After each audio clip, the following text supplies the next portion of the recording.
Dan maksudnya 1000 hari 1000 ayat kita akan faham. 6000 hari 6000 ayat. Tak sampai 7000 hari kita dah faham 30 juzuk Al-Quran. Tapi oleh kerana kita tak buat sehari satu ayat, seminggu satu ayat, sebulan satu ayat, setahun satu ayat, malam ni kita baca inna a'tainakal kautsar, kita tak faham baik. Nak faham je nak ustaz, tu bahasa Arab. Kami orang Melayu. Gamak Hindustan faham? Mana mengaji sekolah Hindustan, tengok Hindustan 3 jam tutup boleh cerita ke orang. Hero cakap apa, heroin cakap apa, Datuk Shahrukh Khan kata apa. Gamak Jackie Chan faham? Kau reti cakap Cina pun. Pergi beli barang Cina duk kenal dia. Tapi dia faham bahasa Cina. Dia faham bahasa Hindustan. Bahasa Indonesia kot dah boleh gagah saya dekat. No, bahasa tak pernah mengaji boleh faham. Kenapa? Kerana kamu tengok filem Hindustan, tengok makna dia di bawah dengan penuh tadabbur. Tapi kamu baca Quran kamu tak tadabbur. Akhirnya kamu bercanggah dengan Quran kamu tak sedar. Baca Yasin malam Jumaat tiap minggu lawan surah Yasin, dia tak sedar. Sebab dia hanya baca tapi dia tak cari jalan untuk memahami apa yang dia baca, untuk menghayati apa yang dia baca. Sebagaimana orang yang baca rukun negara, kepercayaan kepada Tuhan, kesetiaan kepada raja dan negara, kedaulatan undang-undang. Hak duduk baca tu kadang-kadang baca saja hafal, tapi dia duduk lawan undang-undang. Tanya Mak Rempit, hang awak naik motor tayar satu? Dia kata suka, aku suka. Hang mengaji kat sekolah, hang mengaji. Cuba hang baca rukun negara, dia pun sebut kedaulatan undang-undang, dia lawan undang-undang. Kerana baca satu bab, menghayati benda, memahami satu benda yang kita baca satu bab, menghayati benda yang kita baca memerlukan kepada bab yang lain. Kalau orang sakit pergi klinik jumpa doktor minta ubat. Saya demam doktor, berapa hari lah? Baru 2 hari. Batuk tak? Batuk juga sikit. Sesema ada juga. Doktor pun bagi 2-3 jenis ubat. Ni batuk, ni demam, sesema. Tulis dalam plastik. Makan 3 kali sehari. Lepas tu lepas makan nasi. Pagi lepas sarapan, tengah hari lepas makan tengah hari, malam lepas makan malam. Sehari 3 kali, sekali makan 2 biji ataupun 3 biji. Bayar duit. Berapa duit doktor? RM25 bayar. Balik ubat. Pagi makan roti canai, habis makan roti canai buka ubat.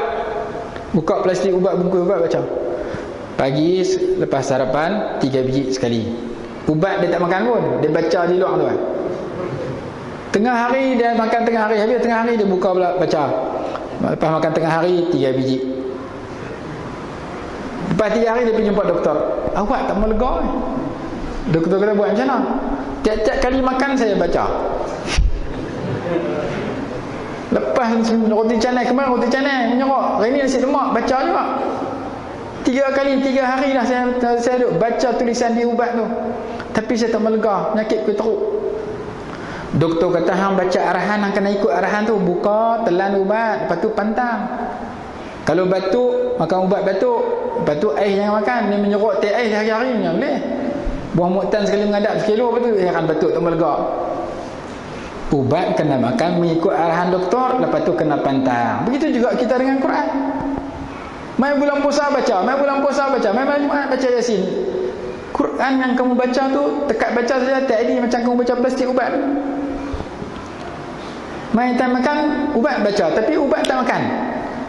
Mai time ayat Quran baca 30 juzuk khatam, tapi tak ikut apa yang dia baca, yang dibaca, tak ikut arahan apa yang dibaca.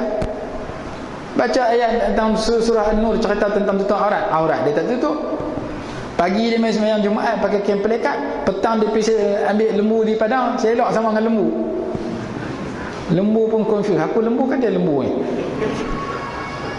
Pasal hang baca bab tutup aurat, tiba-tiba hang tak ikut apa yang hang baca. Serupa dengan orang baca ubat, tiba-tiba dia tak makan ubat. Hak makan ubat pula komplain, aku makan sampai habis ubat tapi tak melega.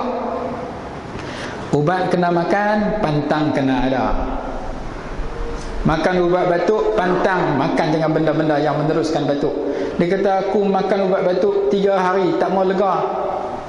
Tengok hang pantang ke tak? Dia kata tiap-tiap hari ABC, air batuk campur, air kacang tiap-tiap hari. Lepas tu heran batuk tak mau lega. Ubat kena makan, pantang kena ada. Ibadat kena buat, maksiat kena jauhi. Ibadat pun hang makan, hang buat, maksiat pun hang buat. Campur dua-dua, serupa makan ubat, serupa makan racun. Macam mana nak dengar? Ubat pun makan, pantang pun tak. Main time Isra Mi'raj, dia main time ceramah agama, dia jadi pengurusi ceramah agama. Main karaoke, dia pengurusi karaoke pula. Dua-dua boleh ke tak? Hari Jumaat mai awal beratok belakang tu imam. Hari Sabtu hari Ahad beratok kedai nombor ekor pula. Dua-dua dia beratok. Macam mana nak dengar? Islam mengajar wala talbisul haqqa bil batil wa taktumul haqqa wa antum ta'lamun. Jangan kamu campur benda betul dengan benda salah. Jadi yang mana kita nak dapat supaya kita jadi istiqamah, tetap pendirian. Siang dan malam kita suka kepada kebaikan, tak mau kepada keburukan, perlu kepada ubatnya. Apa dia ubatnya? Mengaji rajin. Mujalasatus salihin. Duduk dengan orang baik-baik. Cari orang baik-baik untuk doa kat kita, untuk nasihatkan kita. Ni ubat yang besar untuk memperbetulkan keadaan kita supaya daripada celik mata sampai pejam mata kita duduk dalam jalan yang lurus, tak berasa nak buat jahat, teringin nak buat baik. Satu. Yang kedua, sembahyang tahajud. Rasulullah sebut wa manhatun 'anil ismi. Siapa rajin sembahyang tahajud, Allah akan bagi satu sikap. Sembahyang itu akan menjadikan dia menjauhi perkara yang dilarang. Yang ketiga, baca Quran dengan meneliti maksud. Baca Quran, baca tafsir. Biar kita baca sehari 1 minit, 30 hari 30 minit. Biar kita baca sehari 1 ayat, 30 hari 30 ayat. Saya surau depan rumah saya bagi kuliah subuh setiap pagi. Setahun 2 juzuk. Sembahyang subuh 5 minit. Paling lama 10 minit. 5 ke 10 minit. 1-2 ayat cukup. Sambung sampai pagi tadi surah Zumar ayat yang saya baca tadi. Jadi kalau kita boleh buat sehari seminit baca Quran, sehari 1 ayat, insya-Allah dia akan menjadi ubat hati kita. Ni kita tak boleh buat. Tengok TV boleh sehari 10 jam, tengok Quran tak boleh sehari seminit. Allah bagi kat kita peluang begitu banyak. Kalau kita baca tafsir surah Baqarah, ketika Nabi Adam dilarang untuk makan buah daripada mendekati satu pokok, ulama tafsir menyatakan banyak lagi pokok yang boleh didekati, banyak lagi buah yang boleh dimakan, tapi dilarang satu pokok sebagai ujian kepada Nabi Adam. Oleh kerana musuh ada kempen dia, menyebabkan Nabi Adam makan. Kenapa? Menjadi hikmah supaya turun atas muka bumi melaksanakan tugas sebagai khalifah. Berdasarkan kepada ayat itu, ulama mentafsirkan kata, hak Allah bagi kat kita banyak, hak tak bagi sikit, tu pun kita tak boleh nak laksanakan. Contoh, Allah bagi kita sehari semalam 24 jam. Allah suruh kita semayang satu waktu 5 minit, 5 waktu 25 minit, boleh setengah jam. Setengah jam saja kena semayang 5 waktu, 23 jam setengah boleh buat benda lain. Tapi ada orang merasa dunia ini ana yang punya, 24 jam dia tak semayang. Sedangkan 23 jam dia boleh buat benda lain, 20 jam dan setengah. Tidur saja 8 jam, tak masuk tidur tengah khutbah jemaah dengan tengah ceramah. Makan lagi, masuk tandas lagi, mandi lagi, menonton lagi, boleh berjam-jam. Allah minta setengah jam, hang mau main kat aku setengah jam, semayang 5 waktu. Tu pun bukan untuk aku, untuk hang juga. Bila kita semayang, kita dapat pelbagai kebaikan. Ada orang dia berasa 24 jam ana yang punya, dia tak semayang terus. Main tahun setahun, 12 bulan. Allah bagi kat kita 11 bulan. Nak makan tom yam ke, nak makan nasi kandang ke, makan 11 bulan. 1 bulan jangan makan siang hari nama dah Ramadan. Tu pun ada 12 bulan dia telan ke semua. Dia berasa setahun ni ana yang punya. Dulu saya duduk Sungai Petani, pagi-pagi bulan puasa saya pergi Taman Sejati. Kan ada kedai nasi kandang. Tengok adik-beradik kita masuk, parking motor, pakai topi keledar, masuk beli roti canai pukul 7 pagi. Takkan nak tahu buka puasa sampai petang. Kita cam dah tengok ke belakang, kompon adik-beradik aku ni orang Melayu.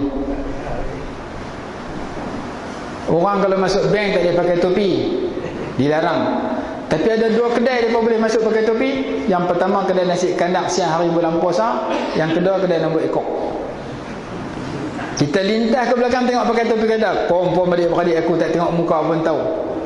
Pasal dua tempat tu dia masuk dengan tutup aurat yang sempurna. Tak mau bagi orang kenal.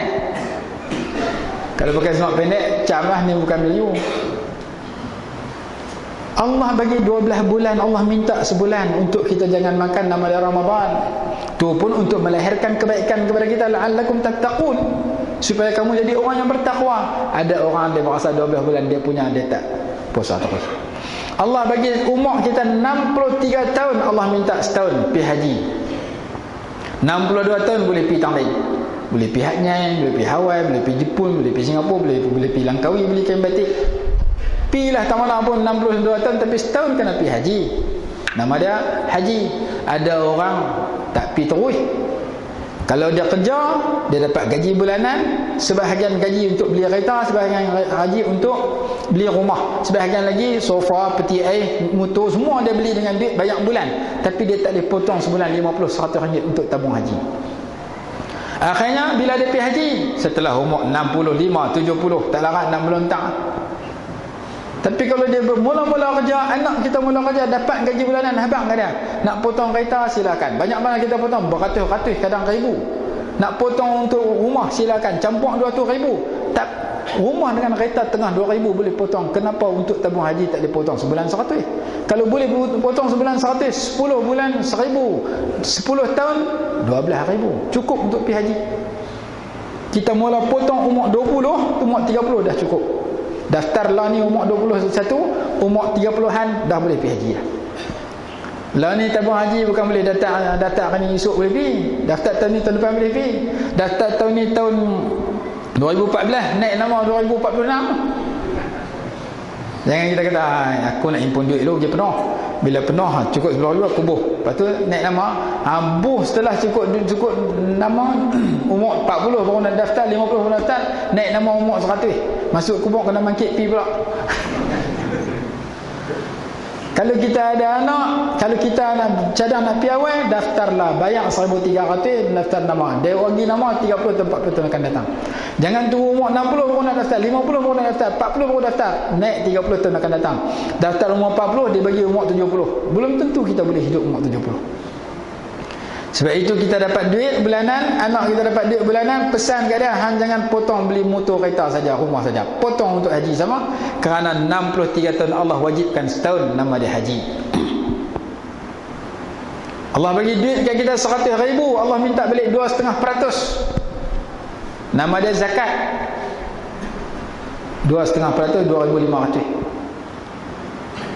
Kita boleh guna 97,500. Dia berasa 2,500 tu banyak. Beli motor boleh. Kalau beli roti canai daripada lantai sampai ke bumbung 2,500. Akhirnya dia sembunyi, tak ada siapa tahu. Dia sembunyi, Allah Ta'ala tahu. Allah bagi sebanyak, minta sikit. Tu pun nak uji kita, bukan untuk keperluan Allah, untuk kita sendiri. Kita berkeluar zakat, kita dapat keberkatan. Kita sembahyang, kita dapat kebaikan. Kita puasa, kita dapat kebaikan. Ada orang bila dia berasa hak dia buat ikut suka dia tak ikut Allah. Allah sebut dalam awal ayat yang turun, Iqra' bismi rabbikal ladzi khalaq, kalla innal insana la yatgha an ra'ahu istaghna. Manusia akan jadi melampaui batas bila dia berasa dirinya tidak berhajat kepada Allah. Dia kaya, dia tak berhajat kepada siapa.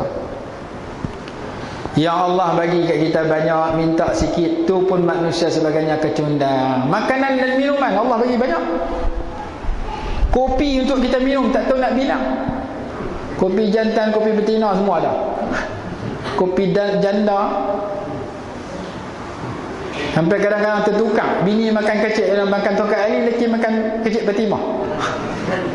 Banyak kopi pitak tu makan-makan silap nama. Tukar pun tak apa. Yang penting minuman Allah bagi, tak tahu nak bilang. Hak tak bagi, tak betul. Arak dan sesuatu yang memabukkan macam arak, tu pun duk iruk ayam daun ketum lagi. Minuman hak halal tak tahu nak bilang dah, lebih cari hak tak boleh. Kenapa jadi lagu tu? Kerana ada musuh duk kempen dah. Hang ni muda lagi duk semayang apa, tunggu pencen duk lah semayang. Akhirnya dia tak semayang. Puasa apa buat teruk, tak sah puasa, akhirnya dia tak puasa. Kita memerlukan satu kemampuan tenaga untuk bercanggah dengan sikap-sikap sedemikian. Allah bagi aku 24 jam, aku kena syukur. Isi 24 jam, bukan tekat sembahyang setengah jam 5 waktu, tetapi 23 jam setengah lagi aku kena isi dengan kebaikan. Walaupun apa aktiviti aku buat. Makan jadi pahala, makan kenyang pun dapat, pahala pun dapat. Qada hajat, selesai qada hajat, pahala pun dapat. Bersembang, berhibur, bersukan, bagi selesai, dapat kebaikan keduniaan, dapat manfaat, hati tenang, dalam masa yang sama dapat pahala. Macam mana nak buat? Islam dah ajar. Semua tindakan Islam tak biar. Kamu nak buat apa? Tanya Islam.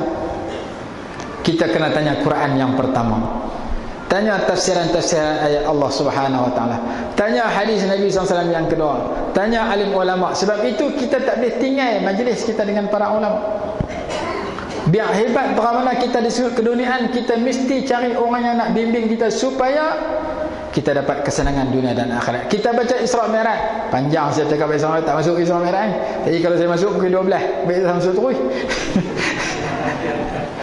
Kita nak ambil pengajaran daripada Isra Mi'raj. Dalam Isra Mi'raj cerita tentang orang-orang yang disiksa, cerita orang-orang yang mendapat kebahagiaan, mendapat nikmat.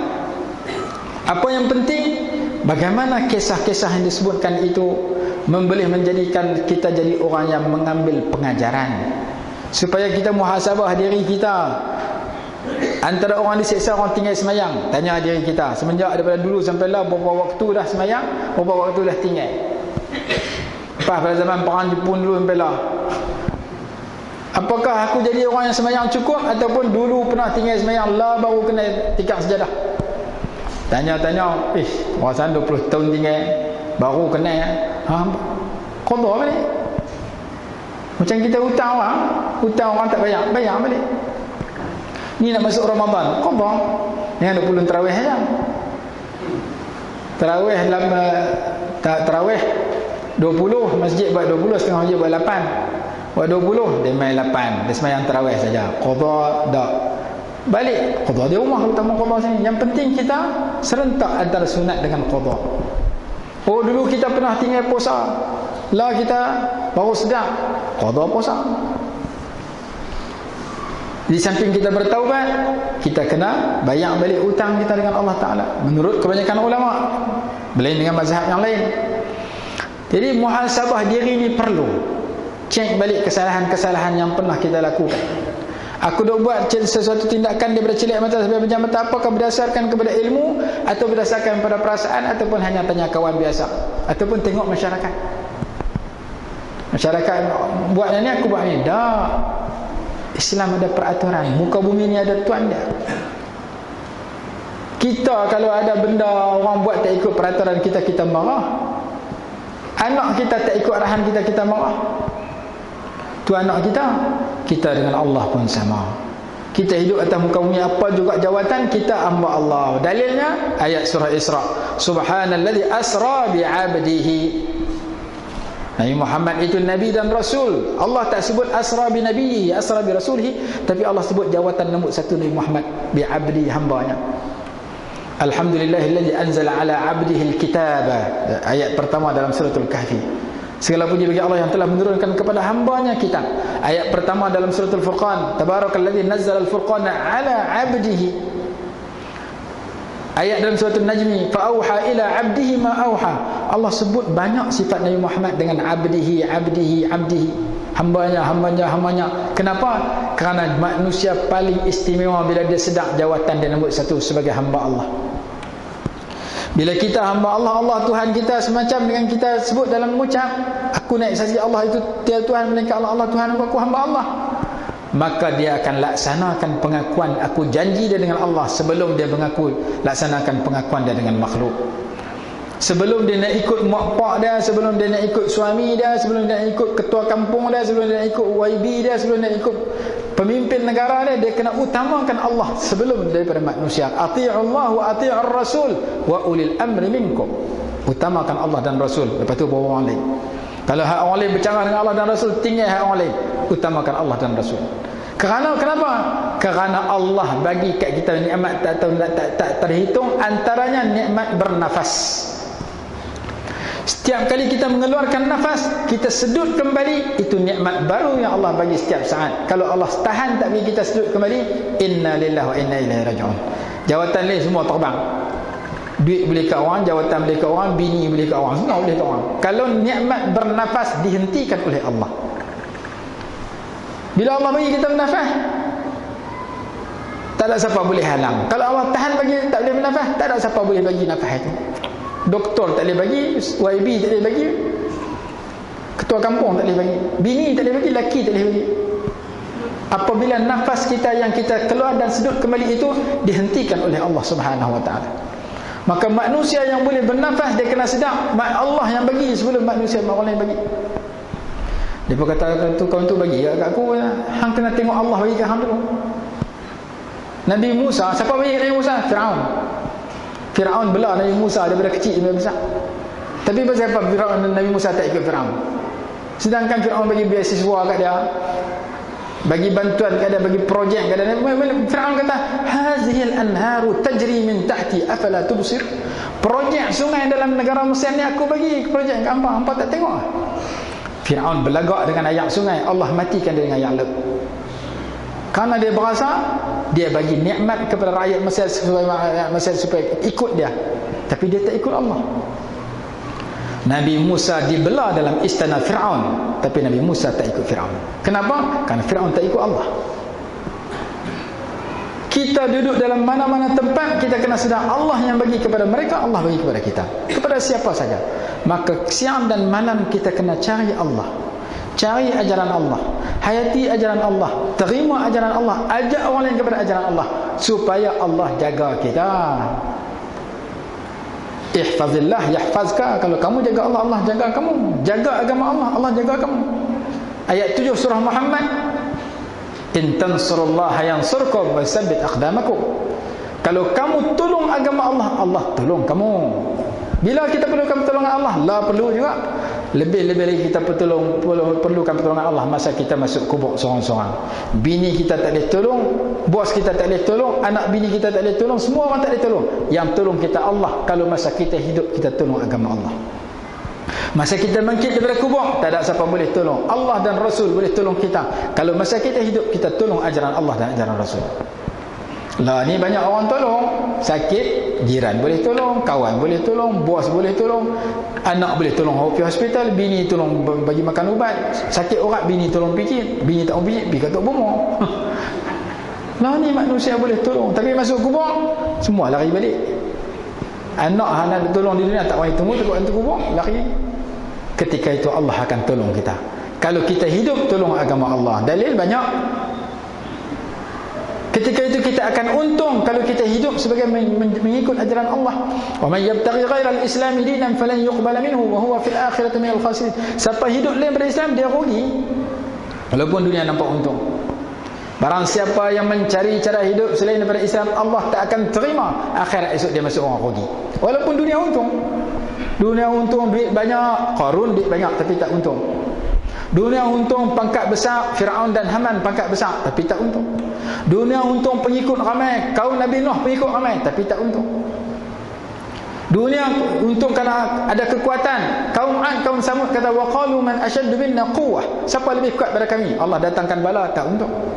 Banyak contoh kaum-kaum terdahulu yang mempunyai kelebihan keduniaan yang lebih hebat daripada manusia hari ini. Allah binasakan mereka kerana mereka tak ikut Allah dan Rasul. Orang yang untung, orang yang ikut Allah dan Rasul. Orang yang tak untung, orang yang bercanggah dengan Allah dan Rasul walaupun dunia dia untung. Banyak contoh dalam Quran. Sebab tu kita tak boleh bangga aku gelaran banyak. Gelaran banyak pun orang dulu lagi banyak gelaran. Tetapi gelaran banyak tidak bermanfaat kalau gelaran itu tidak menjadikan kamu hampir kepada Allah. Imam Ibn Atha'illah, panjang dah ceramah bila nak habis ustaz ni. Sikit lagi. Imam Ibn Atha'illah As-Sakandari rahimahullah kata, rubbama a'taka famana'ak wa rubbama mana'aka fa'atak. Boleh jadi Allah bagi kat kamu, sebenarnya dia tak bagi. Boleh jadi Allah tak bagi kat kamu, sebenarnya dia bagi. Apa benda bagi tak bagi, bagi tak bagi, payah faham. Lalu dihuraikan dalam kenyataan itu. Boleh jadi Allah bagi kepada kamu kehebatan dunia, Kamu sihat, orang lain sakit. Kamu kaya, orang lain susah. Kamu pangkat besar, orang lain tak ada pangkat. Kamu gelaran hebat, orang lain tak ada gelaran. Semua kenikmatan dunia yang kamu nak, kamu suka, Allah bagi kat kamu. Tetapi benda yang kamu dapat itu tidak menyebabkan kamu hampir kepada Allah, bahkan kamu semakin jauh pada Allah. Sebenarnya Allah tak bagi kat kamu. Dapat sihat tak sembahyang, dapat sakit sembahyang. Sakit tu Allah bagi. Dapat sihat tak nampak pergi masjid tak berhenti. Dapat sakit pergi masjid berhenti. Sampai masjid berhenti masuk masjid. Dapat sihat tak pernah berhenti, minta tu kan. Sebenarnya Allah tak bagi. Ada orang sebaiknya, kadang-kadang kemungkinan Allah tak bagi, sebenarnya Allah bagi. Allah tak bagi susah, tak bagi senang, tak bagi sihat, bagi sakit. Dengan sakit tu dia boleh merintih kepada Allah, dia jaga ibadat, dia berdoa dan takut mati dalam keadaan sudah bertaubat. Allah bagi keadaan orang tak kenal, siapa pun tak kenal. Dengan orang tak kenal tu dia boleh khatam Quran 3 hari sekali.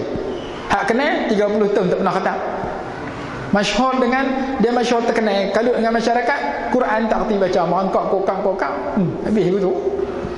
Orang tak kenal dia boleh pergi mengaji Quran seorang-seorang, lepas tu dia boleh faham Quran, dia boleh hamal Quran 3 hari khatam Quran. Kita hak terkenal 14 tahun tak boleh khatam, sebab kita kalut dengan masyarakat. Rubbama mana'aka fa'ata. Boleh jadi Allah tak bagi kelebihan keduniaan pada kamu, tapi dengan sebab kamu tak dapat kelebihan keduniaan, kamu hampir kepada Allah. Kamu duduk dalam masalah, kamu makit sembahyang tahajud, merintih kepada Allah, dekat dengan Allah. Sebenarnya Allah bagi kat kamu. Sebab kamu buruk dalam keduniaan, tetapi keburukan itu menjadikan kamu kenal siapa kamu, siapa Allah. Dan kamu cari jalan untuk mengenali dan mendekatkan diri pada Allah. Kita tanya diri kita, aku ni dapat ke tak dapat? Aku Allah sayang ke tak sayang? Nabi SAW sebut dalam hadis, sesungguhnya Allah bagi dunia kepada orang yang dia suka dan orang yang dia tak suka, tetapi Allah bagi agama kepada orang yang dia suka. Kalau kita pegang dengan agama, anak bini kita pegang dengan agama, berarti kita Allah sayang, walaupun kita lekeh di sudut dunia, walaupun kita tak sihat, walaupun kita tak ada pangkat, walaupun kita orang tak kenal, walaupun orang tak mau kawan dengan kita, cukup Allah berkawan dengan kita. Tapi kalau kita dapat keduniaan Allah, kita tak kenal, tak peduli ajaran Allah Subhanahu Wa Taala, hidup atau bernyawa dengan udara Allah, tapi bercanggah dengan ajaran Allah, kita tak betul, sebenarnya Allah bagi sikit untuk dia balas teruk kalau kamu tidak bertaubat. Allah sebut dalam surah Ali Imran, falamma nasu ma zukkiru bihi fatahna alaihim abwaaba kulli shay hatta idza farihu bima utu akhadnahum baghtatan fa idza hum mublisun. Tak kala mereka lupa peringatan yang disampaikan kepada mereka, kami berikan pelbagai pintu sesuatu kemewahan, kenikmatan kepada mereka, sehingga mereka ghalib, gembira dengan kenikmatan itu. Kami ambil nyawa mereka secara mengejut. Ketika itu mereka berputus asa daripada rahmat Allah. Dia ghalib dengan kekayaan dia, dia ghalib dengan kesenangan dia, ghalib dengan kesihatan dia, Allah ambil nyawa dia mengejut. Ketika itu dia tidak ada harapan untuk mendapat rahmat Allah. Allah bagi amaran dalam surah Ali Imran. Oleh sebab itu kita sambut Isra' Mi'raj. Benda yang diceritakan di Isra' Mi'raj itu banyak. Kalau baca satu persatu tak cukup masa, dan kita boleh mengaji dalam pengajian yang lain. Apa yang kita dapat dalam Isra' Mi'raj, Allah sebut dua golongan. Satu golongan baik, satu golongan jahat. Bagaimana kita nak jadikan diri kita orang yang baik? Caranya tidak lain dan tidak bukan sebagaimana kita terima mukjizat Isra' Mi'raj tanpa kita berfikir, tanpa kita menolak, tanpa kita guna akal yang sekat untuk mengatakan aku tak percaya Isra' Mi'raj, aku terima 100% kerana ia disebut dalam Quran. Maka seluruh ajaran Quran yang lain daripada bismillah, alhamdulillah sampai minal jannati wan nas kena terima macam kita terima Isra' Mi'raj. Isra' Mi'raj kita terima, kita percaya, kita yakin apa cerita dalam tu. Hak semua ayat Quran yang lain kita kena terima. Kerana ayat Quran tak boleh tolak walaupun satu huruf, apalagi satu ayat, apalagi sebahagian. Apa tu'minuna bi ba'dil kitab wa takfuruna bi ba'd? Apakah kamu nak beriman sebahagian, nak ingkar sebahagian? Siapa buat lagu tu, Allah akan timpakan kehinaan di dunia, azab di akhirat. Ayat surah Baqarah. Dan saya tutup ceramah saya dengan ayat 208 suratul Baqarah. Malam ni memang mengaji ustaz ni bagi ceramah, beliau kata aku tak tahu apa nak ingat ayat terakhir 208 suratul Baqarah. 3 angka, sebut 4 angka dia petikan baik ekor pula. 3 angka 208 suratul Baqarah. Allah berfirman, ya ayyuhalladzina amanu dukhulu fis silmi kaffah Wahai orang-orang yang beriman, hendaklah kamu ikut Islam dalam semua aspek kehidupan, dalam semua bidang yang kamu ceburi. Nak buat apa pun ikut Islam. Tindakan individu, keluarga, suami, isteri, masyarakat, negara dan dunia, cari jalan untuk kenal dan ikut ajaran Islam. Kalau kamu boleh buat lagu tu, kamu adalah orang yang paling beruntung. Udkhulu fis silmi kafah, ikut Islam dalam semua bidang aspek kehidupan yang kamu ceburi. Nak makan cara Islam, nak menikah cara Islam, nak politik cara Islam, nak buat apa ikut Islam, insya-Allah selamat dunia dan akhirat. Yang baik itu datang daripada Allah, yang salah daripada kelemahan diri saya sendiri. Saya mohon ampun dan maaf sekiranya ucapan saya menyinggung perasaan mana-mana pendengar. Aqulu qawli hadza wa astaghfirullahal azim li wa lakum. Wassalamualaikum warahmatullahi wabarakatuh.